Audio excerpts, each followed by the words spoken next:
ลับกับเพลงเพราะมีคำสลับกับเพลงเพราะและดีเจชอละไว้เป็นเพื่อนคุณ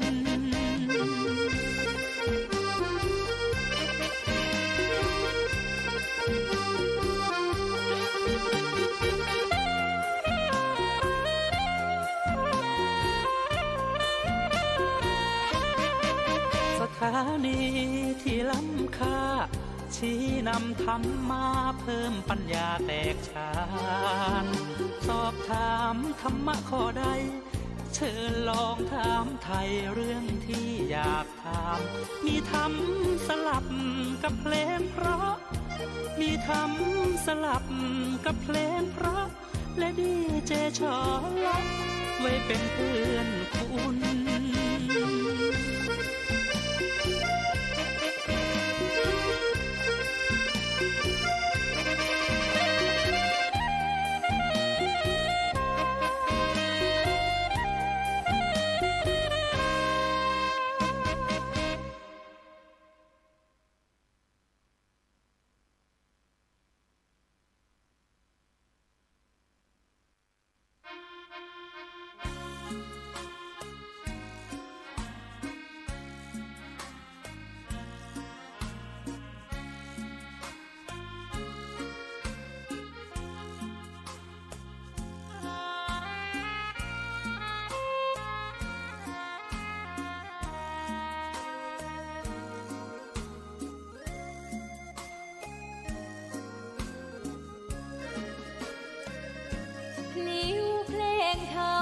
ถูกถ้อยคำเข้าถึงจิตใจ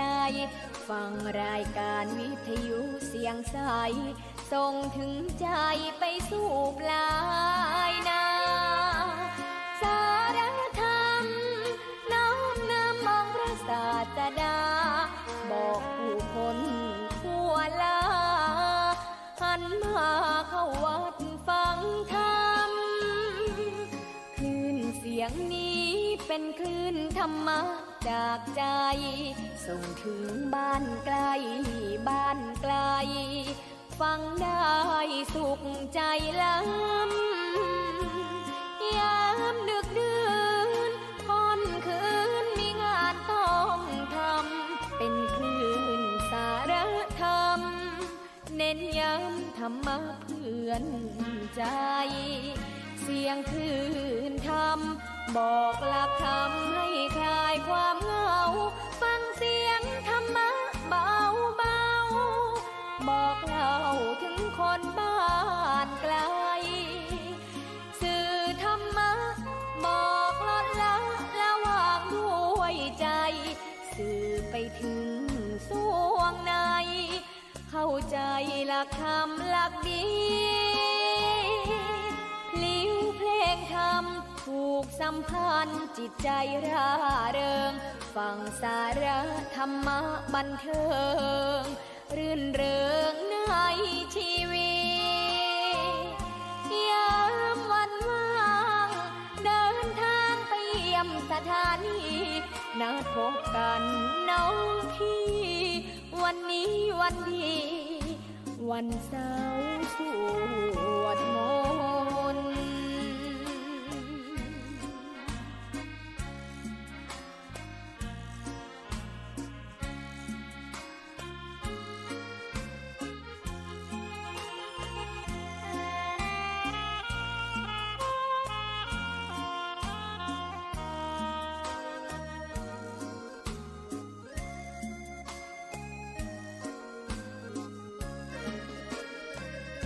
เสียงคลื่นธรรมบอกหลักธรรมให้คลายความเหงาฟังเสียงธรรมะเบาเบาบอกเล่าถึงคนบ้านไกลสื่อธรรมะบอกลดละระหว่างด้วยใจสื่อไปถึงสวงในเข้าใจหลักธรรมหลักดีพลิ้วเพลงธรรมผูกสัมพันธ์จิตใจร่าเริงฟังสาระธรรมะบันเทิงรื่นเริงในชีวิตย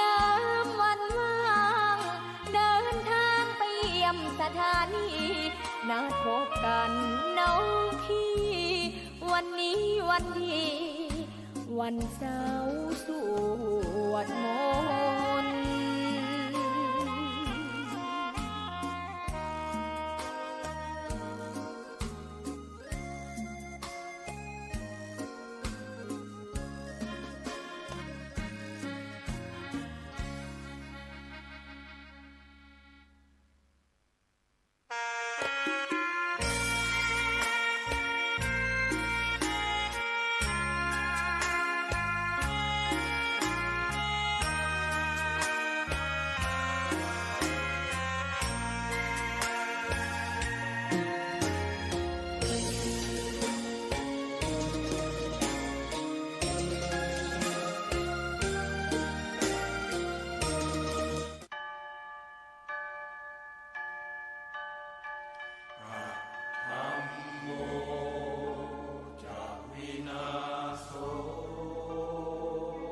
สวนป่าสามัคคีธรรมบ้านสามัคคีตำบลบ้านผืออำเภอจอมพระจังหวัดสุรินทร์ขอเชิญสาธุชนร่วมงานเปิดป่าฟังธรรมในวันที่ 14 และ 15 ธันวาคม พุทธศักราช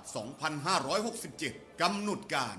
14 ธันวาคม 9 นาฬิกาเริ่มลงทะเบียน 16 นาฬิกา 30 นาทีทุกภาคส่วนพร้อมในงาน 17 นาฬิกาพิธีเปิดงาน 18 นาฬิกาทำวัดสวดมนต์เย็น 19 นาฬิกาเริ่มการแสดงธรรมโดยพระเถระครูบาอาจารย์ตลอดทั้งคืน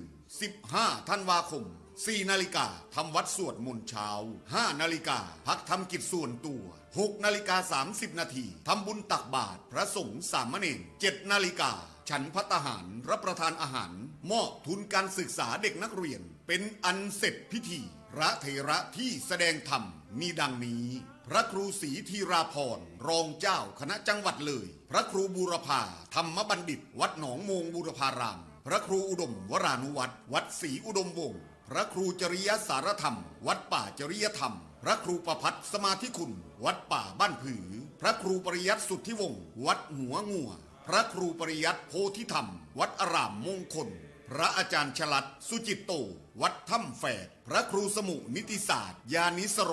วัดบ้านคูนพระมหาบุญทันปัญญาวุฒโธวัดบุญนำมาเมตตาคำจุนพระอาจารย์สอนเพชรจันทโชโตอุทยานธรรมวังวิโมกข์พระครูสมุหารปัญญาธโรวัดป่าอาเจียงพระอาจารย์สรายุทธสิริสาโรวัดท่าพระยาจักรและองค์สรพจน์สุนทรวัดธรรมปัญญารามจึงขอบอกบุญขอเชิญชวนสาธุชนร่วมเปิดป่าฟังธรรมและขอเชิญท่านผู้ใจเป็นกุศลร่วมจองเป็นเจ้าภาพภัตตาหารเจ้าภาพโรงทานเจ้าภาพน้ำดื่มน้ำปานะเจ้าภาพกันเทศบูชาธรรมเจ้าภาพอื่นๆหรือร่วมบริจาคสมทบบุญได้ตามกำลังทรัพย์ตามกำลังศรัทธาของท่านสอบถามรายละเอียดได้ที่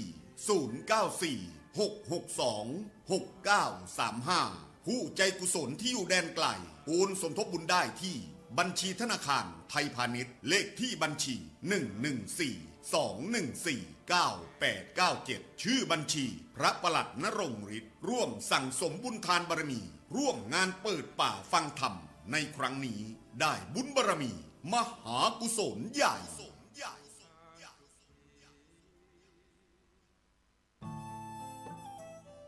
ท่านกำลังติดตามรับฟังสถานีวิทยุกระจายเสียงพระพุทธศาสนาแห่งชาติและสังคมคลื่นเพื่อการศึกษาพระพุทธศาสนาและวัฒนธรรมระบบ FM 104.5 เมกะเฮิรตซ์รายการต่อไปเป็นรายการคดีโลกคดีธรรมครับขอกราบถวายความเคารพพระเถรานุเถระนะครับแล้วขอเจริญพรญาติโยมสาธุชนทุกท่านกราบนมัสการครับท่านอาจารย์พระครูจริยสารธรรมครับกราบนมัสการครับครับวันนี้อาจารย์พระครูท่านมาเยือนถึงสวนป่าสามัคคีธรรมเลยญาติโยมเดี๋ยวจะให้ท่านพระอาจารย์ท่านดำเนินรายการแล้วกันนิมนต์ครับอาจารย์ครับครับก็ขอเจริญพรญาติโยมสาธุชนเสียงนี้ออกอากาศ2รายการครับครับทางคดีโลกคดีธรรมแล้วก็เสียงธรรมจากถ้ำผาหม้อโอ้รายการใหญ่ด้วยครับเสียงธรรมจากถ้ำผาหม้อก็ออกอากาศทางสถานีวิทยุคลื่นต่างๆในกำกับของมหาเถรสมาคมหลายคลื่นความถี่ที่เป็นเครือข่ายครับออกไปทางภาคก กลางก็ทางคลื่นสาธุเรดิโอ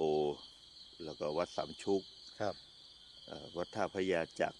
ทางจังหวัดอุทัยธานีก็มีคลื่นพีพีเรดิโอไวฮาเรดิโอคลื่นเมจิกเวฟที่อำเภอจังหวัดอุทัยธานีครับ อืม ถ้าทางใต้ก็ประจวบคีรีขันธ์ ครับ มีคลื่นวัดทางสาย อือฮึ ครับคลื่นวัดธรรมรังสีคลื่นวัดนาล้อม อือฮึ ครับ ครับ ออกอากาศคู่ขนานกันไป แล้วก็ทางภาคเหนือก็มีคลื่นของท่านพระอาจารย์บุเรียนวัดป่าสะพานสอง ครับ ทางอีสานเหนือ ตอนนี้ก็มีคลื่นวัดศรีอุดมวงศ์วัดถ้ำผาใหญ่วัดป่าจริยธรรมออกอากาศพร้อมกัน อีสานกลางก็มีคลื่นวัดสวนป่าดอยยะนางกาฬสินธุ์ อืม แล้วก็อีสานใต้ก็มีวัดพิษโสภาราม อ๋อ อำเภอ ครั เข บ มราชอุบลราชธานีก็เจริญพรเจริญธรรมเนี่ยวันนี้อาตมาอยู่ที่วัดป่าสวนป่าสามัคคีธรรมก็เป็นสวนที่ท่านพระอาจารย์พระครูประหลัดนรงฤทธิ์อุปรักขิโตได้มาพาพี่น้องสาธุชนมารักษาดูแลพื้นดินของบรรพบุรุษตระกูลของบิดา ครับ ใช่ไหมครับ ฝ่ายบิดาครับ ฝ่ายบิดา ครับ แล้วก็พาพวกเราเนี่ยเมื่อกี่ปีผ่านไปนะฮะที่เรามาปลูกป่ากันพระอาจารย์ 2,562 จนถึงปีนี้ก็ครบ 5 ปีบริบูรณ์นะครับ 5 ปีบริบูรณ์ ครับ วันนี้ตอนนี้อาตมากำลังพูดอยู่อาจจะบรรยากาศอาจจะมองไม่ชัดเท่าไหร่นะในยามใกล้จะรุ่งสางของวันที่ ครับ 4 เดือนธันวาคม ฮะ 2567 ครับ เดี๋ยวเสร็จจากนี้แล้วเราก็จะเดินทางไปร่วมกิจกรรมที่วัดศรีอุดมวงศ์ครับ ครับ อาจารย์ ครับ แต่ว่าก่อนที่จะไปร่วมกิจกรรมงานวันพ่องานวันดินโลกที่วัดศรีอุดมวงศ์ ครับ เราก็พาญาติโยมมารู้จักสวนป่าสามัคคีธรรม เพราะท่านพระอาจารย์เป็นผู้ดูแล แล้วก็จะจัดงานกันในวันที่ 14 ถึง 15 ธันวา คมนี้ ครับเดือนนี้แหละ 2567 ก็คือกลางเดือนเนี้ย ครับ พระอาจารย์มีตั้งแต่เรามาปลูกป่ากันนะ เรายังไม่เคยจัดกิจกรรมอีกเลยใช่ไหม ไม่มีฮะนี่เป็นถือว่าเป็นครั้งแรกหลังจากที่เราปลูกป่ากันมา 5 ปีในท่านอาจารย์พระครูครับแต่พระครูเห็นสภาพตั้งแต่ปีแรก ตั้งแต่เรามาดินเป็นนาเป็นทุ่งนา ใช่ แล้วก็มีป่าที่รกๆอยู่ 2 หย่อม นิดนึง ฮะ ไม่มาก หน่อยหนึง ครับ ใช่ฮะแล้ววันนี้เมื่อวานนี้มาเห็น โอ้เปลี่ยนไป ไงฮ เยอะมากเลยครับ เปลี่ยนเยอะ ต้น เลยใช่ไหม ไม้ก็โตขึ้นมามาก ครับ ก็เหมาะแล้วครับที่จะให้ญาติโยมได้มาบรรยากาศอย่างนี้คือ เมื่อก่อนเนี้ยมันเป็นแต่นาไง ครับ เดี๋ยวนี้มันมีป่าไม้แล้วก็อีกอย่างหนึ่งที่สำคัญคืออยากจะให้ทุกคนได้มาสัมผัสกับธรรมชาติ แล้วก็ได้เห็นคุณค่าของการปลูกป่าว่าคนจะได้ป่า บางคนก็บอกว่าปลูกเมื่อไหร่มันจะโต เมื่อไหร่จะ เมื่อไหร่จะได้ใช้ประโยชน์ ไม่ได้ผลอะไร ได้ผลปลูกป่าแล้วได้อะไร ได้อะไรฮะ แต่บางทีเขาเห็นพวกเราเนี่ยพระเนี่ยลงทุนเลยนะ ใช้น้ำหยดเนี่ยเขาบอกว่าปลูกไม้ผลก็ยังพอได้ประโยชน์ได้ผลมัน อันนี้ปลูกไม้ป่า เราจะได้ประโยชน์อะไร ก็ ได้ประโยชน์อะไร พระอาจารย์ลองเล่าประสบการณ์หน่อยปลูกป่าได้ประโยชน์อะไรเนี่ย เอาอย่างปัจจุบันก่อนนะพระอาจารย์ ครับ ผมเป็นคนที่มีความเลื่อมใสศรัทธา แล้วก็จงรักภักดีต่อแนวพระดำริของพระมหากษัตริย์รัชกาลที่ 9 ที่พระองค์ทรงให้ความสำคัญเกี่ยวกับเรื่องของการอนุรักษ์ป่าไม้ครับ ครับ แล้วก็ต้นน้ำลำธารผมก็ไปศึกษาดูแนวพระดำริของพระองค์ท่านพระองค์ท่านทรงทำทุกวิถีทางนะครับ เพื่อที่จะรื้อฟื้นคืนสภาพผืนป่ากลับมาให้กับประเทศชาติบ้านเมืองเราเนี่ยแล้วทรงกระทำมาโดยตลอดเลย และไม่ได้ทรงกระทำแต่เพียงพระองค์เดียว หรือผู้ที่ใกล้ชิดเท่านั้นแต่ทรงถ่ายทอดแนวพระราชดำริเนี่ยมาสู่ประชาชนประสบนิกรของพระองค์ท่านอย่างกว้างขวาง แล้วก็ไปทั่วโลกต่างหากด้วยนะครับ เมื่อผมได้ศึกษาดูข้อมูลพอประมาณแล้วทำความเข้าใจจนเรียกว่ามั่นใจแล้วว่าสิ่งที่พระองค์ได้ทรงพากระทำเนี่ยเป็นประโยชน์ต่อโลกต่อสังคม ต่อประเทศชาติบ้านเมือง โดยเฉพาะประเทศไทยของเราอย่างมาก พอผมได้ที่ดินตรงนี้มา จริง ๆ แล้วได้แค่3 ไร่นะพระอาจารย์ ครับเริ่มจาก3 ไร่ เริ่มจาก 3 ไร่นี่ก็คือว่าเป็นมรดกที่ตกทอดมาจากบิดา ครับ ที่ได้รับมรดกมาจากย่า ซึ่งเป็นแบ่งกับพี่น้องกันทั้งหมด7 ส่วนเนี่ยก็เหลือแค่3 ไร่ ครับเดี๋ยวเผื่อบางคนบางท่านเนี่ยอาจจะมาฟังวันนี้อาจจะไม่ทราบไม่เคย ครับ ไม่ได้มาร่วมพื้นที่ตรงนี้เรียกพื้นที่ว่าสวนป่าสามัคคีธรรม ครับ อยู่บ้านอะไรอยู่ตำบลอำเภอ อ๋ จังหวัด อขออภัยฮะอยู่บ้านสามัคคี ครับ หมู่ 5 ตำบลบ้านผืออำเภอจอมพระจังหวัดสุรินทร์ครับ ครับญาติโยมก็จะได้รู้ว่าอ๋อ อ่า ตัวท่านเนี่ยอยู่ที่วัดมหาธาตุ ครับ กรุงเทพมหานคร ครับ แต่ว่ามาดูแลสวนป่า ครับ สวนป่าสามัคคีธรรมเนี่ยเป็นมรดกที่ดิน ใช่ ของ บิดา ของหลวงพ่อ ของพ่อซึ่งบวชเป็นพระเหมือนกั คน รับพ่อก็สุดท้ายก็มามรณภาพในผ้าเหลือง พระเหลืองเหมือนกัน อืม ครับมรณะก่อนบิดาหลวงพ่อของท่านพระอาจารย์พระครูนะ ไม่นาน ไม่นานไม่นาน ครับ ทีนี้พอพ่อได้รับมรดกตรงนี้จากย่าก็เลยมาปันกันกับญาติ ครับปันกันนะ ปันกันแล้วก็มีส่วนของหลวงพ่อเนี่ยประมาณ3 ไร่ 3 ไร่กว่า แต่มันก็ยังติดเกี่ยวข้องกับญาติพี่น้อง ติดกันอยู่ บางคนก็อยากจะขาย อยากจะขายเขาดำริมาว่าอยากจะขายนะที่ ครับ นั้นไม่เอาไว้หรอกผม ครับ ผมก็ถามนะอ้าวแล้วทำไมไม่เอาไว้ล่ะไม่รู้จะทำอะไร อืม อ้าวงั้นใครจะขายบอกมาเดี๋ยวจะได้บอกให้ญาติโยมมาช่วยซื้อกัน อืม ผมก็ถามญาติกันก็บอกมีอยู่4 คนจะขาย อืม 4 คนถ้าคูณ3ก็4 3 12แล้วบวกกับเศษอีกว่ามา13 ไร่กว่า อืม บวกกับของผมมี3 ไร่กว่า ก็รวมแล้ว16 ไร่กว่า อืม ขอซื้อญาติเอาไว้ อืม 4 ไร่กว่า อืม แล้วก็มีญาติโยมช่วยๆกันครับเพราะเขาก็เท่ากับว่าที่ของสวนป่าสามัคคีธรรมจริงๆเนี่ยก็มีประมาณ13 ไร่เศษๆพระอาจารย์ จากจุดเริ่มต้น เริ่มต้นนะ อืมฮึ ครับก็บวกกับที่มรดกที่ได้รับมา เฮ้ ก็ ย 3 ไร่ก ตอ ว่าน แรกเนี่ย เป็น16 ไร่ เป็นพื้นที่ที่เขาทำอะไรก่อน เบื้องต้นตอนแรกเลย ครั้งแรกเลยทำนาสิฮะ นานี่เลย นาเลยครับ เป็นพื้นที่นาเลย บุกเบิกครั้งแรกเลยโดยปู่นะครับปู่เข็ม ครั กับ ย่าไมซึ่งเป็นบิดามารดาของหลวงพ่อผมเนี่ย กล่าวถึง มา กล่าวถึง บุกเบิก ชื่อ ใช่ และนามสกุลห เจ้า น่อย ของที่ดินเลย ชื่อและนามสกุลหน่อย ฮะ ยะปู่เข็ม ปู่เข็มย่าไมทองแม้น ทองแม้น ครับ ก็คื อยู่ มสกุล บ้านตาฟาง เมื่อก่อนนี้ชื่อบ้านตาฟาง อ๋อ ครับบ้านตาฟางขึ้นอยู่กับตำบลบุกแรง อือฮึ นะครับ แล้วก็เป็นอำเภอจอมพระจังหวัดสุรินทร์เนี่ยนะครับสมัยก่อนนะฮะแล้วเพิ่งจะมาเปลี่ยนชื่อหมู่บ้านเมื่อปี2530ที่ผ่านมานี่เอง ครับ นะครับเปลี่ยนชื่อเป็นหมู่บ้านเป็นสามัคคีครับจนถึงปัจจุบันนี้ฮะครับ ผมจบมัธยมพอดี อ๋อ 30นะฮะ ครับ ครับ ทีนี้เนี่ยพระอาจารย์เนี่ยไปเกิด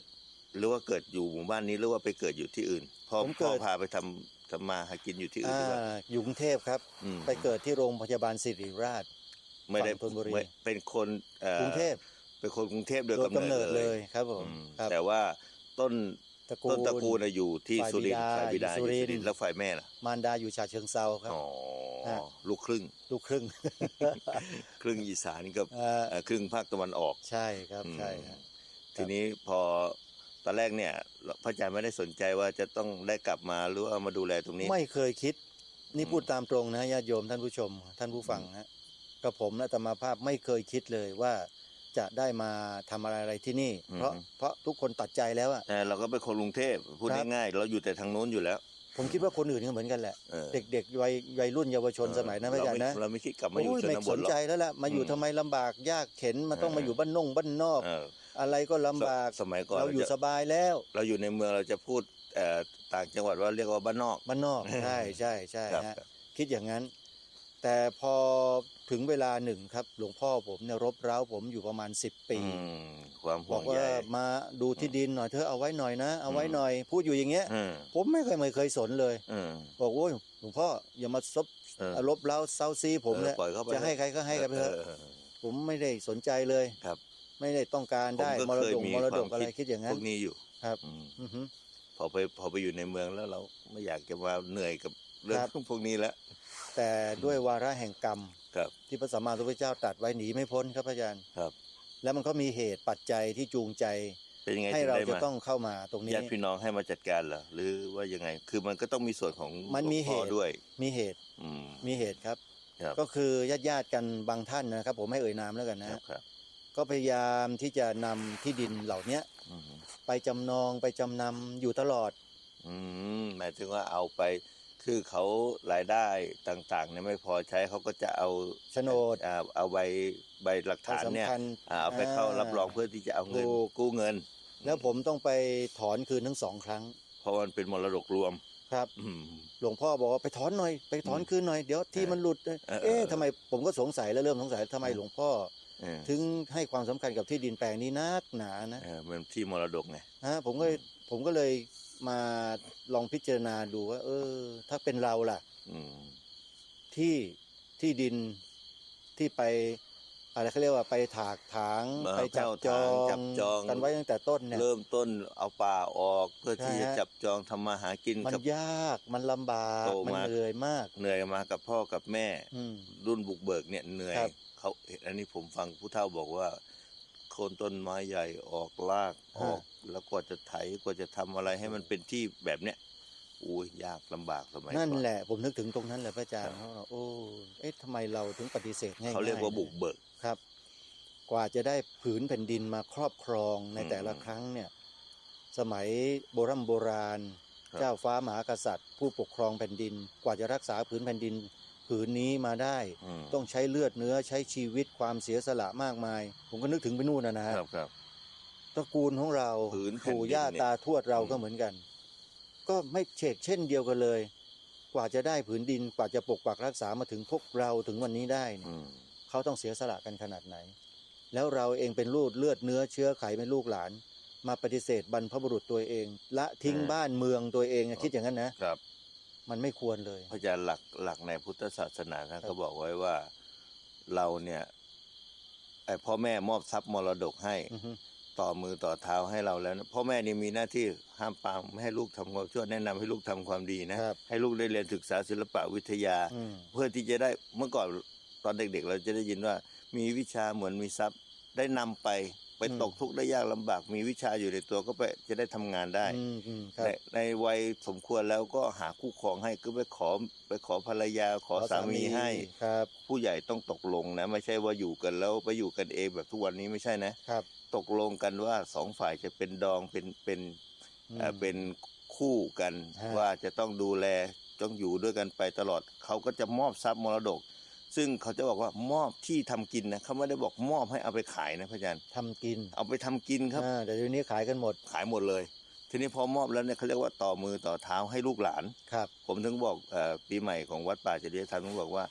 พ่อแม่ปู่ย่าตายายให้ที่นามาเนี่ยทำไร่ทำนาทำบุญอุทิศเอาข้าวเปลือกมาร่วมกันทำบุญแล้วก็อุทิศไปหาพ่ เห็ อน มัน แม่ จะมีบุญคุ้มข้าวไหม ครับ เหรอ ต้องทำอย่างนั้น เพราะว่าไม่ใช่ว่าเราพระต้องมายุ่งเกี่ยวอะไรต้องนาก็ไม่ได้ทำกับเขา ม อยากให้ปลูกฝังจิตสำนึกของลูกหลาน แล้วก็เรายังมีผืนแผ่นดินและมีข้าวกินอยู่เพราะบรรพบุรุษ นี่แหละ ให้นึกถึงตรงเนี้ยครับ นี่แหละครับผม อย่าเอาไปขายหมด อืมเนี่ยฮะ ทุกวันนี้เอาไปขายอย่างเดี จึ ยว งทำให้ผมเนี่ยทีนี้ผมอยู่ไม่นิ่งแล้ว อืม อยู่ไม่ได้แล้ว ญาติพ่อมาทำกันแบบนี้มันไม่เหมาะเลยนะ แล้วพี่น้องคนอื่นล่ะ ผมนึกถึงพี่น้องนะญาติพี่น้องกันเนี่ยว่าแล้วพี่น้องๆเราอีกจำนวนหลายคนเนี่ย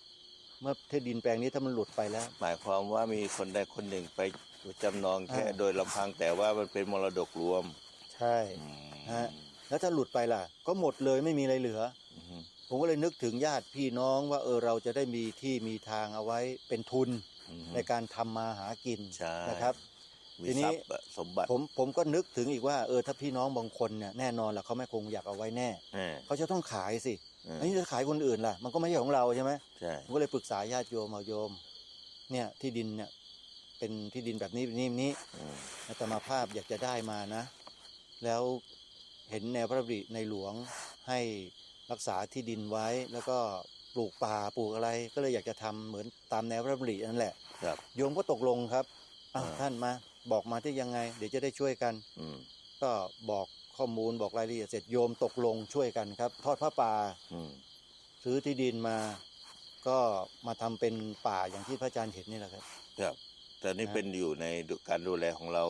ทั้งหมดกี่ไร่ครับทั้งหมด ทั้งหมด 16 ไร่กับอีก 2 งาน อืม ครับ 16 ไร่กับ 2 งาน กับตารางวาเศษๆนะครับ เพราะว่าเราก็ขยายมีการเอาที่ข้างเคียงเราได้ซื้อที่ข้างเคียงด้วยใช่ไหมครับ ครับที่ข้างเคียงนี่ก็ซื้อมาอีกแปลงหนึ่งก็ได้ประมาณ10 ไร่นะครับ ได้มาอีก10 ไร่ผนวกเข้ามาก็เป็น26 ไร่กว่า ที่ว่าซื้อเนี่ยเพราะว่ามันไม่ปิดบังกันแล้วก็เข้ามาไม่สะดวก ไม่มีทางเข้า ไม่มีทางเข้า ขอแบ่งซื้อเขาแค่ไร่เดียวเขาไม่ขาย เขาจะขายยกแปลง เนี่ยซื้อมาตั้งแต่ปี2 ปีแรกขอซื้อเขา เจ้าแต่ทางเข้าเนี่ย ครับเขาไม่ให้ไม่ขายเขาบอกยกแปลงเลยท่าน อืม เดี๋ยวโยมจะขายให้ท่าน อืม โยมไม่เอาแพงหรอก อืม ไม่เอาแพงแต่ไม่มีปัจจัยนะครับ ก็เลยบอกโยมอาตมาไม่มีปัจจัยเลยงั้นโยมอย่าเพิ่งไปขายใครนะ อืม อาตมาจะได้แปลงนี้มาจะได้มาทำเกษตร อืม พอเพียงตามแนวพระดำริของในหลวง อ่า โยมก็รับปากไว้ ผมก็กลัวคนอื่นเขามากว้านซื้อไป อืม เพราะว่าโยมเขาเป็นผู้ที่รับจำนองที่ดินอยู่แล้วนะฮะ อ่า แล้วที่ดินมันหลุดไป เขาจะปล่อย ก็เป็นธรรมดานะประเทศเรานะฮะเขาก็จะปล่อยไปอย่างเงี้ย ผมก็เลยบอกโยมอย่าขายใครนะโยมนะรออาตมานิดนึง อืม เดี๋ยวอาตมาจะปรึกษาญาติโยม3 ปีครับอาจารย์ อืม ผมคิดว่าที่ดินนั้นคงจะหลุดแน่ๆเลยมีคนจะมาอยากจะซื้อกันเต็มไปหมด ไปมาผมเข้าไปหาเฒ่าแก่ท่านนี้ว่าโยมอาตมากลับมาแล้วนะอาตมาจะขอซื้อที่ดินโยมนี่แหละ ตอนแรกขายราคาไม่ถึง100,000ต่อไร่ อืมพออยากได้แล้ว พออยากได้แล้วทีนี้ ขึ้น ไปพรวดเลยครับ เท่าไหร่ทีนี้ ไม่ขอบอกตัวเลขได้ไหม ฮะ ไม่ขอบอกตัวเลข ทีนี้ผมต้องขอบอกว่าโยมเจ้าของที่ดินแปลงเนี้ยราคาสมมติว่าราคาตีไปสักประมาณ20 บาท อืม จาก5 บาทขึ้นไป20 บาท โอ้โห นะครับขึ้นไป20 บาท โยมเขาก็คงราคาเอาไว้ที่5 บาทกว่า อืม เกือบ6 บาทอย่างเงี้ย อืม แต่ว่าโยมไม่บอกผมหรอกผมก็เห็นตัวเลขปัจจัยเราไม่พอเนี่ยถ้าเราซื้อตรงนี้ผมก็ปรึกษาโยมเจ้าของที่ดินเนี่ยโยมอาตมามีปัจจัยเท่านี้งั้นโยมขายท่านราคานี้แล้วกัน จริงป่ะโยมจริงเอางั้นอาตมาลงเซ็นสัญญาเลย ได้ครับ โยมเขายอมขายให้ ในราคาที่ไม่น่าเชื่อ ลดลงมาอีก เป็นบุญนะครับเนี่ย อ๋อลดลงมาอีก ราคาบุญจริงๆฮะ อืม ก็เลยได้ที่มาผนวกกันกับสวนป่าตรงนี้ ตอนนี้อยู่ในการดูแลทั้งหมดกี่ไร่ครับ 26 ไร่ 2 งาน อืม กับอีกประมาณ70 ตารางวาประมาณ เป็นใบโฉนด เป็นโฉนดทั้งหมดครับ 26 ไร่ 2 งานกว่า กว่านะ ๆทีนี้เราเริ่มต้นแบ่งโซนเราตอนนั้นที่เรามาปลูกป่ากัน พระอาจารย์วางจุดมาร์กจุดไว้ว่ายังไงนะฮะ เริ่มจากที่มรดกของปู่ก่อน ครับ รักษาป่าดั้งเดิม อืม ที่ขึ้น ป่าละเมาะ ต้นไม้ ป่าตรงนั้นก็มีอยู่ ใช่ อืม ประมาณอายุประมาณเกือบ60 ปี ป่า อ่า ไม้ที่ขึ้นมาเนี่ยครับ อืม ขึ้นเอง อืม แต่ต้นไม้ใหญ่ไม่ต้องไปหาแล้วนะครับ เขาตัดเอาไป เขาตัดเอาไปทำนู่น ตัด ทำนี่ ไป กันหมด ทำนู่นทำนี่ไปสร้างหนี่กันจนหมดแล้ว เออ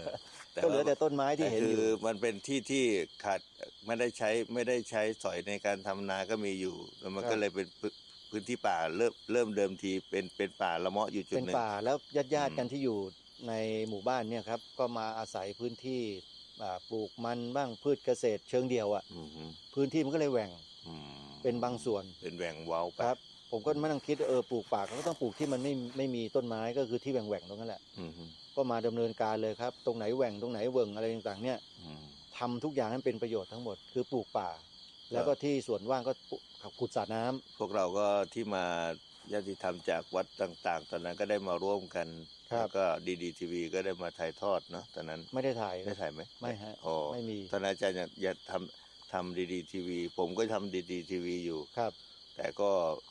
เอาภาพบรรยากาศแล้วก็ไปพูดถึง ไปประชาสัมพันธ์ ประชาสัมพันธ์ ท่า เขา นผ ก็ อก็เมตตา ครับ ให้โอกาสในการทอดผ้าป่าสามัคคี ครับ มาร่วมกิจกรรมอยู่นะค ก็ รับ มีครูบาอาจารย์หลายรูปมากันเยอะอยู่ วัดอารามมงคล อ่า วัดศรีดมวงศ์วัดบ้านปลาคูน อืม วัดถ้ำแฝดกาญจนบุรีอย่างเงี้ยนะฮะ อืม มา แล้วก็ยังมีครูบาอาจารย์อีกหลายวัดสุทธิวงศาสนม อืม วัดป่าบ้านผือรู้จักไหมฮะ อืม ท่านอาจารย์มหาศิลป์พระครู อา ป จา ระ ย์ พัฒน์ ครับ สมาธิคุณก็มา ครับ นะฮะ แล้ว เนี่ย วันนี้จะมาไหม มาสิครับ รับปากผมแล้วไม่มานี่ผมตามถึงวัดสิอาจารย์พระครูประพัฒน์สมาธิคุณมหาศิลป์เนี่ย เออ เราจะให้มันแล้วก็วัดหนองโมงบุรพารามพระครูบุรพาธรรมบัณฑิต อ๋ออาจารย์พระครูอารี มาเทศองค์แรกเลย เออ ผมจะนิมนต์ขึ้นองค์แรก โอ้ เลย โยมเนี่ยเดี๋ยววัดป่าจริยธรรมจะถ่ายทอดเสียงออกอากาศ ครับ ตลอดเลยนะ แล้วก็เชื่อมไปกับสถานีต่างๆ นี้ด้วย ครับ อาจารย์ต้นมาไหม มาครับ ท่านบอกว่าถ้า อาจารย์สรายุทธ คืออย่างนี้ท่านรับปากผมอย่างนี้ว่า โยมแม่ท่านไม่สบาย ใช่เข้าโรงพยาบาลอยู่ ฮะ ครับ ท่านก็บอกว่า ผ่าตัด เดี๋ยวถ้าเกิดท่านดูก่อนว่าถ้าสะดวกผมจะมาว่างั้น ครับ แล้วผมก็เลยบอกท่านว่าพระอาจารย์ถ้ามาก็ติดหนังสือสวดมนต์มาบ้างเด้อหนังสือสวดมนต์อาจารย์ไม่มีนะที่เนี้ย ครับผมก็อาศัยของท่านนั่นแหละ นะฮะ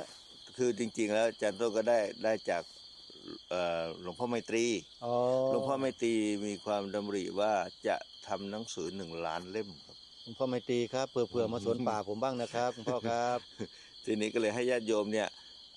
บูชาในราคาทำบุญปกติแล้วนะละเล่มละ80 บาท ฮะ ญาติโยมทำบุญเล่มละ40 บาท อืม ถ้าช่วยค่าพิมพ์ แต่ว่าหลวงพ่อเนี่ยเป็นหลักให้ ครับ แต่ ครับ บางที่เนี่ยก็ส่วนมากก็จะขอแบบเรานี่แหละ ครับ ที่ญาติโยมต้องไปทำบุญเอาช่วยหลวงพ่อค่าพิมพ์ อืม หลวงพ่อเพราะว่าโรงพิมพ์เรื่องโรงพิมพ์เขาก็จะลดลงมาครึ่งหนึ่ง อ๋อ ให้เป็นราคาทำบุญ ครับ 1 ล้าน ครับ เล่มใ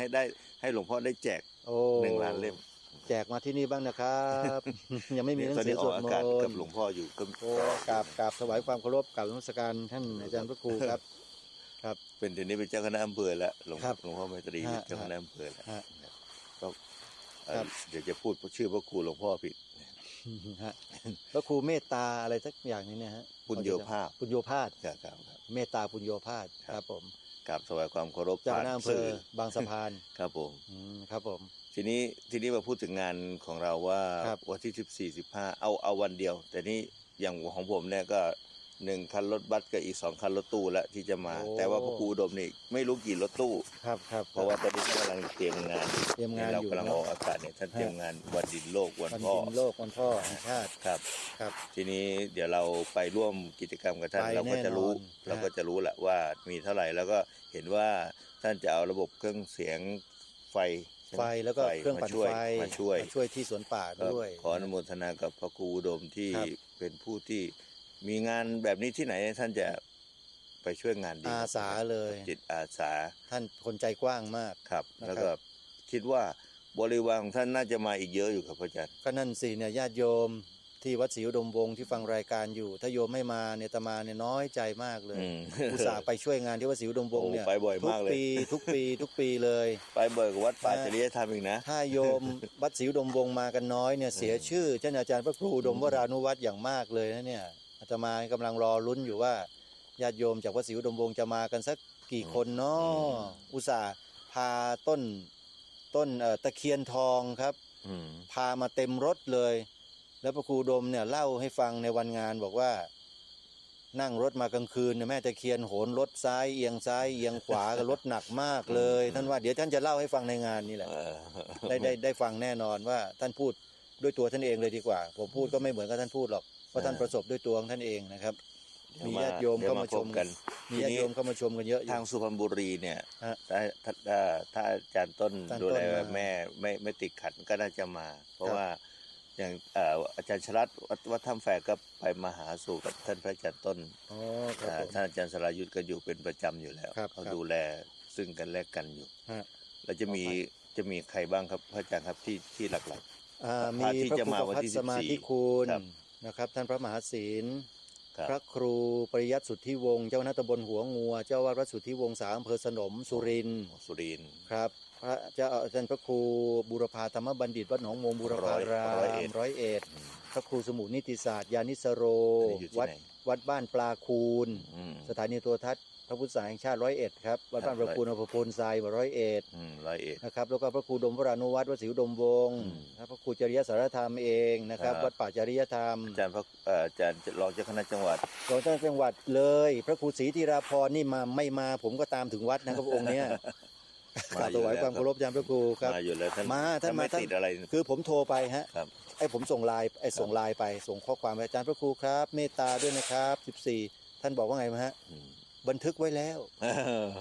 บันทึกไว้แล้วก็แปลว่าเรียบร้อยมา อ แน่ ยู่ น ใน อน ลิสต์แล้ว อยู่ในลิสต์เรียบร้อยแล้ว อ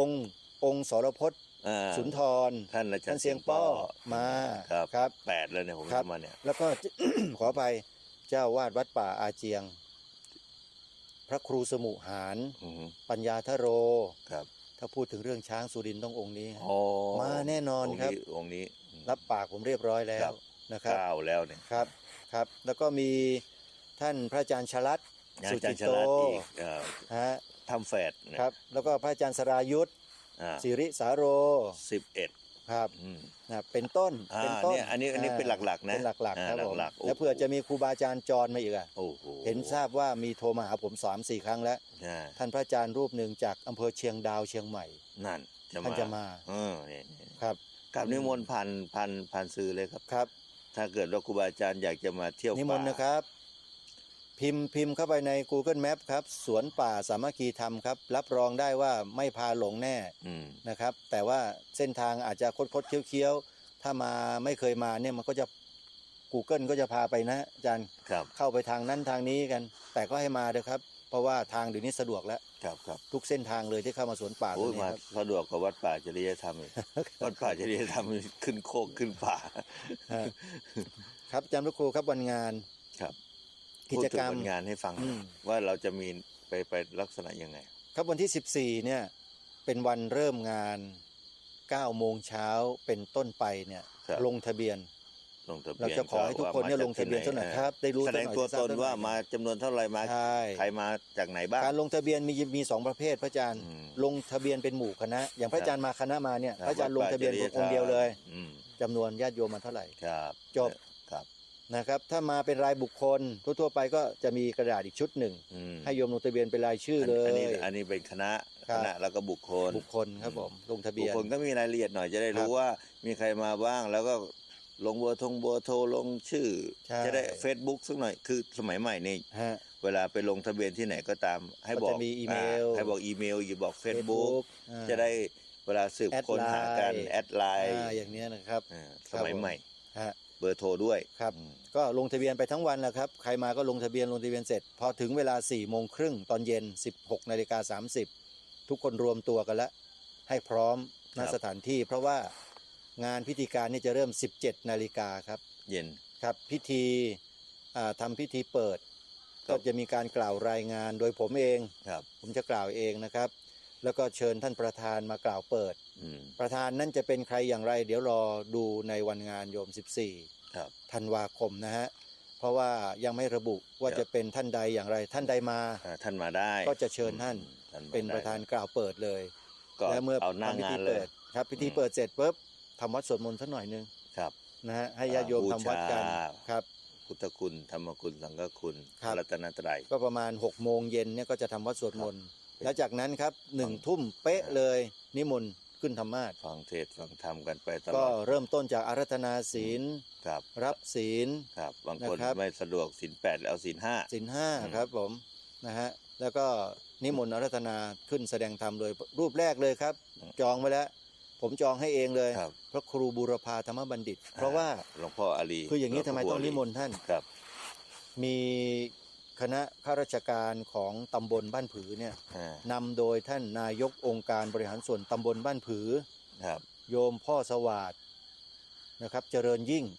สนิทกันหรือยังไง ไม่สนิทได้ไงดูรายการดีทีวีดูรายการตระเวนคนตระเวนทำผมอยู่ ฮึ ท่านดูรายการผมอยู่ ครับครับ ก็เลยรู้จักผมดีเลย อ๋อ เมื่อเร็วๆนี้ท่านก็เดินทางเข้ามาหามาคุย อืม บอกเดี๋ยวผมจะขอข้าราชการในส่วนของอบตเนี่ยมาร่วมกิจกรรมด้วยนะครับ อืม ยินดีเป็นอย่างยิ่ง อืม ท่านมาแน่ อืม ถ้าท่านนายกอบตท่านนี้ท่านมาแน่นอนครับ มีผู้หลักผู้ใหญ่ ครับ ผู้ในพื้นที่ที่เป็น กำนัน ฝ่ายประสานให้ฝ่ายปกครอง ใช่ท่านมาแน่นอน เมื่อวานนี้ท่านผู้อำนวยการกองการศึกษาของ อืม องค์การบริหารส่วนตำบลบ้านผือเมื่อวานอาจารย์พระครูเห็นนะฮะ ครับ เดินทางมาพูดถึงรายละเอียดต่างๆ ที่จะมาร่วมกิจกรรม แล้วก็จะได้ประสานกับผมไว้เรียบร้อยแล้ว อืม มาแน่นอนครับ โอ้โหน่าจะคนเยอะอยู่นะ ครับ ตอนนี้เราก็มีความพร้อมพอสมควรแล้ว น่าจะเกิน 80 ไปแล้วนะพระอาจารย์ ใช่ฮะใช่ฮะ กด อันนี้เหลือทำสถานที่อีกนิดหน่อย ก็คงจะได้ความสมบูรณ์ แล้วก็จะได้ร่วมกิจกรรมกัน แล้วจากนั้นก็แสดงธรรมไปถึงเช้า ครับ ทีนี้เวลาโยมจะมาโยมเตรียมสิ่งที่โยมจะต้องตัดเตรียมช่วยเหลือตัวเองก็คือ ถ้าใครจะมาหลับมานอนก็เตรียมเต็นท์มา เตรียมเต็นท์มา เตรียม ด้วย ที่หลับที่นอนมาด้วย อืม เพราะที่นี่ไม่มีอาคารส ไม่ ถาน มี ที่ เป็นต้นไม้กับเป็นพื้นที่ พื้นที่ มีห้องน้ำ ใช่มีห้องน้ำ ให้ใช้ ให้ อืม ใช่มีห้องน้ำให้ใช้ เหมือนลานกลางเต็นท์น่ะ ครับมีอาหารให้รับประทานน้ำดื่มมีนะญาติโยมนะ แล้วถ้าใครจะ อยากจะมาตั้งโรงทาน ครับ มี ได้ กำลัง เลย ก็เอามาเลย ครับ เตรียมมาเลย เพราะ ครับ ว่าวันนั้นน่ะจะมีการอยู่กันทั้งคืนอยู่ ค แล้ รับ ว แต่ก็ขอให้แจ้งล่วงหน้าสักนิดนึง แต่เราจะตั้งเต็นท์โรงทานไว้ให้ ครับ หลังหนึ่งครับ ใครมาก็ตั้งได้เลยนะครับ ครับ ค อั รับ นนี้ ผม ก็เป็นงานใหญ่ที่เราจะเปิดป่าฟัง ครับ ธรรมกัน เปิด ครับ ป่าฟังธรรม ตอนเช้าพระอาจารย์ก็ทำวัดสวดมนต์บูชาพระไตรเสร็จ เราก็จะพักกันสักครู่หนึ่ง ครับ แล้วก็มารวมตัวอีกครั้งหนึ่งเวลาประมาณ6 นาฬิกาตอนเช้าหรือ6 นาฬิกา 30 ครับ เพื่อถวายอาหารบิณฑบาต อืม พระสงฆ์ บิณฑบาต ครับ แล้วก็เตรียมของใส่บิณฑบาตก็เตรียมมาด้วยถ้าใคร ก็ขอให้เตรียมข้าวสารอาหารแห้ง ใช้ข้าวสารอาหารแห้ง ใช่ อืม สะดวกครับ อืม ข้าวสารอาหารแห้งนะโยมนะ อืม แต่ถ้าใครอยู่แถวหมู่บ้านใกล้ๆ จะนำอาหารสุกอาหารข้าวหวานมาก็ได้ ก็คือ แต่ โะ ถ้าทางไกลเนี่ย อืม มาจากทางไกลเนี่ยนะ อืม ข้าวสารอาหารแห้งสะดวกที่สุด อ่า ไม่หกไม่เลอะเทอะไม่เปียกไม่อะไรไม่เสียด้วย อืม นะครับ เป็น นำมา ห่อเป็นอะไรมาอย่างนั้นนะครับ สะดวก ใช่ฮะนำข้าวสารแห้งมาใส่ ที่มัน บาตร เป็นประโยชน์ ครับ และกิจกรรมต่อเนื่องกันก็คือปรึกษาหารือกันแล้วพระอาจารย์ ครับ พิธีบวชต้นไม้ อืมทำยังไง ดี บวช ไหม ต้น ฮะ ไม้เนี่ย ก็ รัก คื ษา อ ต้นไม้ไว้ ให้ญาติโยมเนี่ยมีส่วนร่วม อืม ในการสนับสนุนส่งเสริมการดูแลอนุรักษ์ป่าไม้และต้นไม้ อืม โดยการร่วมเป็นเจ้าภาพบวชต้นไม้ โดยเราจะมีผ้าเหลืองเนี่ย อ่า ให้ทุกคน ใช้ บูชา ใช่ทำไมถึงใช้คำว่าบวชก็คือ ให้รู้ว่าเนี่ยผืนแผ่นดินนี้คือผืนแผ่นดินพุทธนะครับ แล้วก็เอาสัญลักษณ์ทางศาสนาเนี่ยก็คือเอาผ้า ผ้าสีเหลือง ผ้าสีเหลือง อ่า มา สีเหลื มั อ ด ง ให้รู้ว่าเนี่ยเรามาถวายเป็นพุทธบูชา ใช่ ธรรมบูชาสังฆบูชาใน ครับ พระรัตนตรัยสถานที่ผืนแผ่นดินนี้ไว้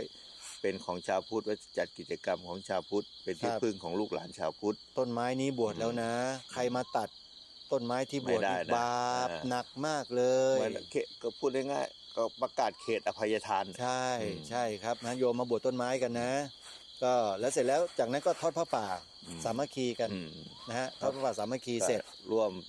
คือไปที่ไหนก็แล้วแต่ผมก็บอกญาติโยมว่าให้ไปทำบุญร่วมกับท่านที่นั่นให้สนับสนุนที่นั่น ครับ ให้ที่นั่นได้ดูแลบริหารจัดการได้ต่อไปจะ ครั เกิ บ ดจะมีสิ่งใดขึ้นมาได้ก็เดี๋ยวค่อยว่ากันเดี๋ยว ครับ วันงานค่อยพูดรายละเอียดกันว่าเนี่ยพอมาแล้วมันยังตรงไหนที่จะต้อง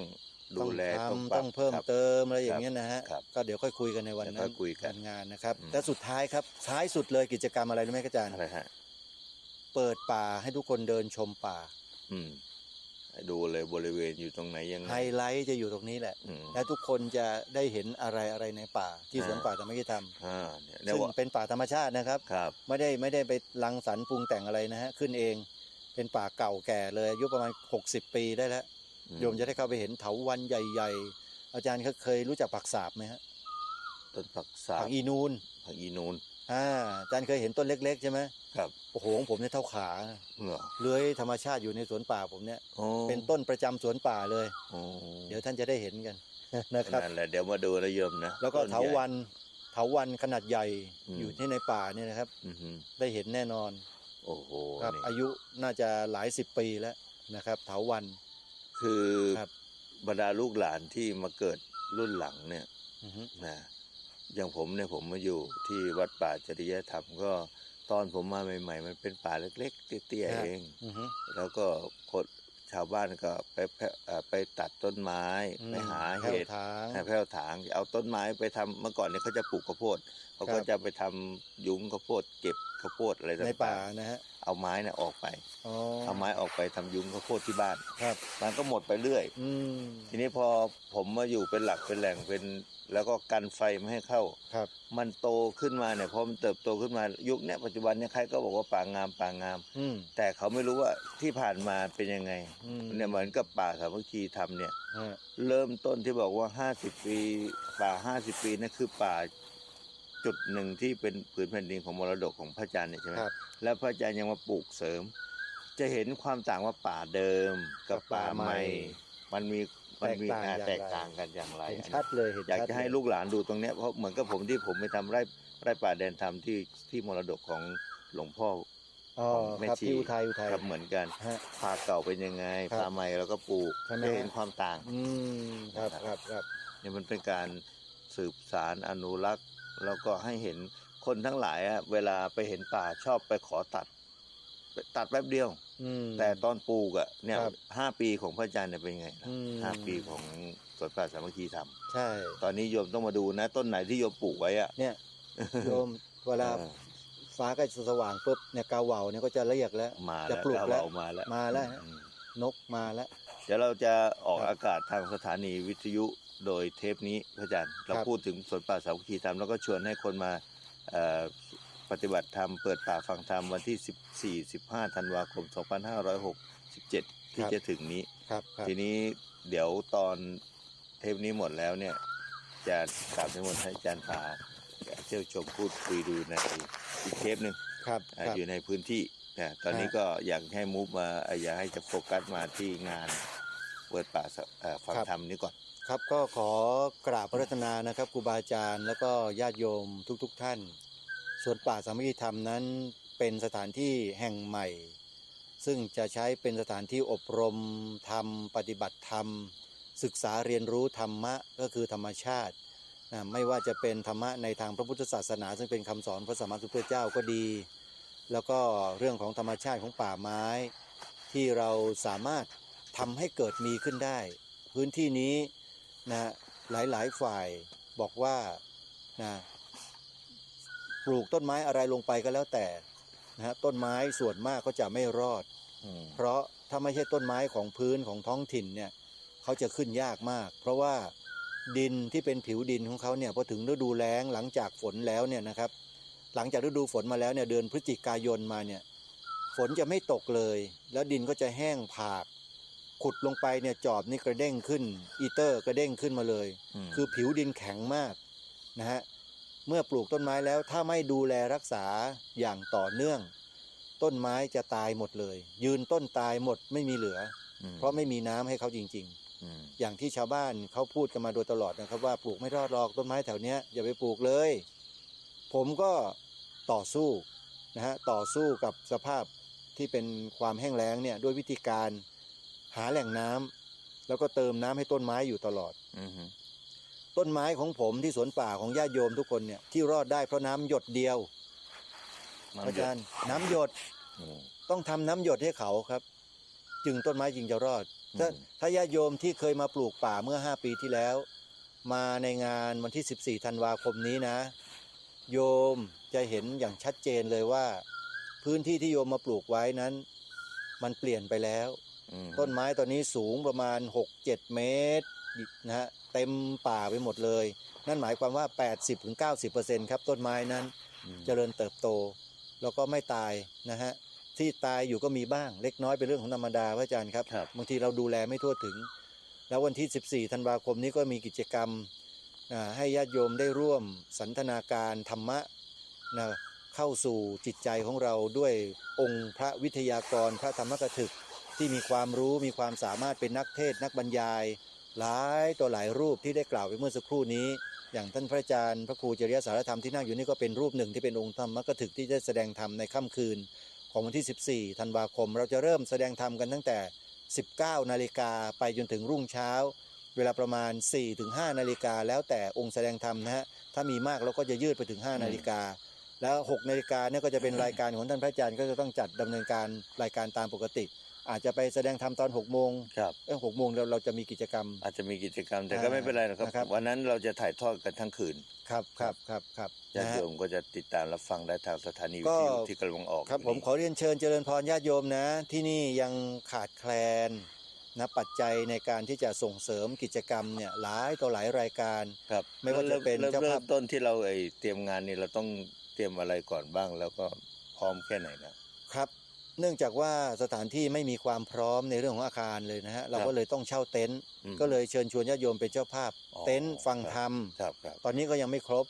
ยังขาดอยู่ไม่กี่หลังเลยครับอาจารย์ถ้าโยมจะช่วยพระอาจารย์ก่อนคือการเตรียมงานมันต้องเริ่มดำเนินการแล้วถ้าช่วยทางด้านไหนจะช่วยได้ด้วยวิธีไหนที่อยู่ไกลๆเนี่ยที่ง่ายที่สุดก็คือโยมก็สนับสนุนทางด้านปัจจัยมาเลยครับแล้วทางนี้ก็จะได้บริหารจัดการเพื่อให้เกิดเป็นสถานที่ที่มีความพร้อมให้กับญาติโยมที่จะมาร่วมงานกันในวันนั้นมีบัญชีครับบัญชีธนาคารก็ธนาคารไทยพาณิชย์โยมธนาคารไทยพาณิชย์ครับนะหมายเลขบัญชี114 214 9897ครับ อีกครั้งหนึ่งครับ ครับธนาคารไทยพาณิชย์หมายเลขบัญชี114-214-9897ครับชื่อบัญชี พระประหลัดนรงฤทธิ์ชื่อผมเลยฮะ ครับ เป็นบัญชีผมเลย ถ้าเกิดบางคนบอกตอนนี้แหมจดไม่ทันจำไม่ได้ ฮะ อยากจะโทรมาสอบถามอีกทีหลังจากรายการจบแล้ว ครับ ติด ผม ต่อพระอาจารย์ได้ยังไงฮะ ครับมาที่เบอร์นี้เลยนะครับเป็นเบอร์พร้อมเพย์ด้วยนะครับก็คืออืม094-662-6935นะครับ094-662-6935ครับ เบอร์นี้เป็นเบอร์พร้อมเพย์ก็สามารถโอนปัจจัยผ่านพร้อม พร้อม เพ เพ ย์ ย์ได้เช่น เบ เดี อ ยว ร์ กั นี้ น ก็ได้ ครับ นั่นก็ฝากญาติโยมสาธุชนนะวันนี้อาตมามาที่สวนป่าสามัคคีธรรมได้มาดูพื้นที่ก่อนมาเช็คอินเทอร์เน็ต แล้วก็มีอีกอย่างหนึ่งก็คือได้มาติดตั้งเตาที่ ฮะ จะอบถ่าน เพื่อเอากิ่งไม้ใบไม้ที่พระอาจารย์ท่านได้ตัดแต่งกิ่งต้นไม้เนี่ยบางคนบอกเอาคนเผาถ่านคนทำลายป่าแต่จริงๆแล้วก็คือ ครับ เป็นการบริหารจัดการ จัดการ ไม้ที่ ครับ ในพื้นที่ให้เป็นประโยชน์มากที่สุดกัน ครับ เอาน้ำส้มควันไม้ยังไงตอนนี้ติดตั้งแล้วเสร็จแล้วก็จะให้เราได้ดูชมในวันที่ 14 ด้วย ครับ ก็ญาติโยมต้องมาดูเอาเพราะว่า เดี๋ยว พูด ก่อนอื่นต้องขอขอบคุณท่านอาจารย์พระครู ครับ นะครับ ครับ ที่เรียกว่าอะไรเขาเรียกว่าอ่าเป็นบรรณาการ ครับ จากวัดป่าจริยธรรมจากคนดินบันดาล ครับ นะฮะซึ่งได้นำทีมงานมาทำให้เสร็จภายใน เออ ไม่ถึงครึ่งวันไม่ถึง 3-4 ชั่วโมงเท่านั้นเอง ครับรีบทำ รีบทำ โดยปกตินี่วันหนึ่งนะครับ เขาต้องทำข้ามวันครับ ครับ แต่ว่าที่นี่คือเรามีความพร้อมมีประสบการณ์ทุกอย่างที่ทำที่อื่น แล้วมันขาดตกบกพร่องเนี่ย สมมูลที่สุดคือที่นี่ ที่นี่ใช่ มา ไหม ลง ฮะ ที่นี่เลย ครับ ก็เลยเร็วแล้วก็ผม ฮะ ก็มาจัดการเองมันก็เลย คือเรารู้ว่ามันจะต้องทำอะไรบ้าง คนงานของอาจารย์จะช่วยเรื่องไหน คนงานของผมจะไปยังไงก็ ครับ ว่าเดี๋ยวเราจะได้เผาถ่านอะไรต่างๆน้ำเก็บน้ำส้มควันไม้ยังไง อือฮึ คือคนมักจะพูดว่าโอ๊ยเผาถ่านใครก็เผาเป็นเขาเคย ครับ เผากันมา แต่ว่าเตาแบบที่โบราณพ่อแม่พาทำมากับเตาแบบนี้เป็นยังไง เพราะทำไมพวกผมถึงทำเพราะว่าผมก็มีป่าที่ไร่ป่าเด่นธรรมจังหวัดอุทัยธานีมีป่าที่วัดป่าจริยธรรม อือฮึ เอาใบไม้มาทำปุ๋ยก็ได้ผลมาแล้วปลูกป่าต้นไม้สองปีกว่าต้นสูงมากแล้ว สูงมาก สู แล้ว งมากแล้ว เร็วมาก ครับปีใหม่นี้ก็จะมีสวดมนต์ข้ามปีนี่เดี๋ยวโยมก็จะได้มาเห็นว่าจะได้ใช้ร่มได้แล้ว ครับ ใช้ในร่มได้แล้ว หล่อ ทีนี้ พระใช่ไหม ครับหล่อพระ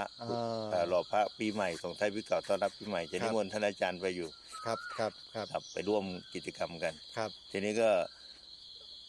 ที่พวกผมทำอย่างนี้ที่ว่าผมมาเห็นความสำคัญนี้ก็คือ เราได้รับมรดกเหมือนกับพระอาจารย์ได้รับมรดกจากพ่อนี่แหละ ครับ พ่อของหลวงพ่อของผมเนี่ย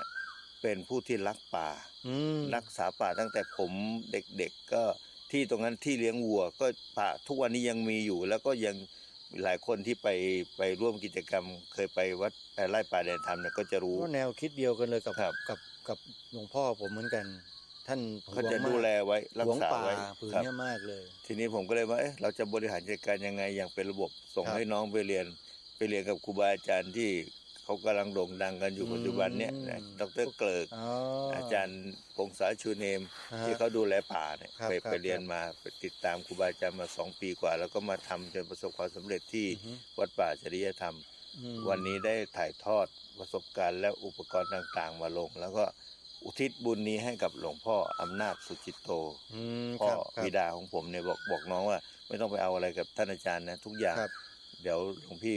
เป็นต้นทุนให้แล้วก็ทำบุญอุทิศให้หลวงพ่อ สาธุขอให้อุทิศให้หลวงพ่อด้วยค ครั รับบ หลวงพ่ออำนาจนะฮะขอให้อานิสงส์บุญเนี่ยจงถึงแก่หลวงพ่ออำนาจสุจิตโตด้วยเถิดนะ สาธุครับ ครับ ก็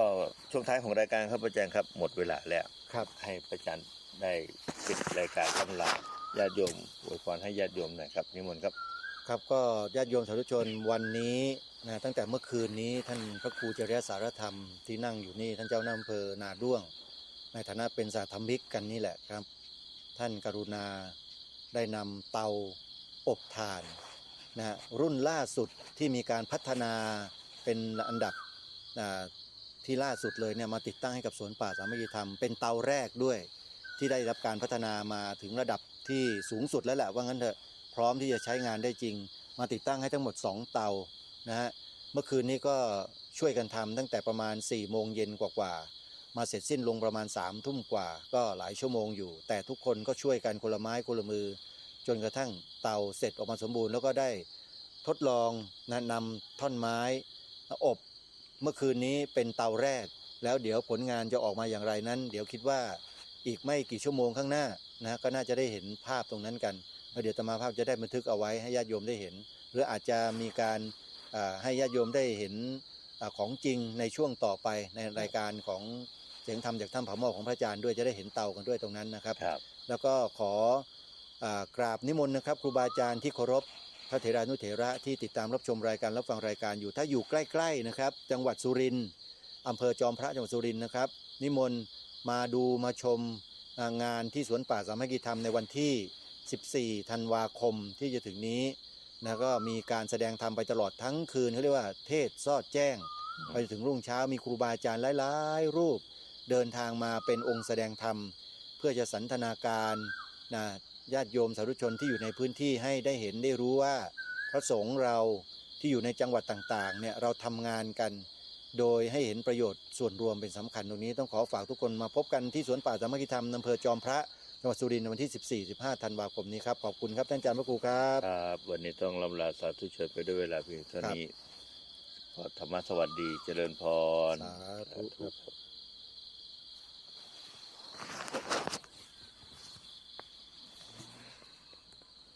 เดี๋ยวจะได้ออกอากาศวิทยุที่จบไปแล้วนั้นเป็นรายการคดีโลกคดีธรรมดำเนินรายการโดยพระครูประหลัดณรงค์ฤทธิ์